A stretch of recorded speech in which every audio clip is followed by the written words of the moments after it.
বৃহস্পতিবার রাত 10টায় একটি আমল করুন, আপনার মনের সব দোয়ার কবুল হয়ে যাবে। আপনার মনের সব আশা আল্লাহ তাআলা কবুল করে দিবেন। আপনার মনের যত চাওয়া আছে, আপনার যত ইচ্ছা আছে, যত মনের আকাঙ্ক্ষা আছে, আল্লাহ সব কবুল করে নেবেন। সুবহানাল্লাহ বিহামদি। বৃহস্পতিবার দিন গিয়ে যে রাতটি আসে, এটি এত একটা গুরুত্বপূর্ণ রাত। এই রাতটিকে বলা হয় শুক্রবারের রাত। আরবিতে রাত আগে আসে, দিন পরে আসে।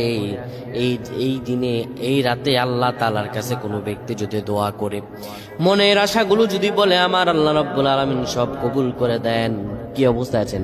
অভাবে আছেন, ঋণগ্রস্ত, মাথায় টেনশনের বোঝা, আপনি বৃহস্পতিবার রাত 10টায় ওযু করে নেবেন।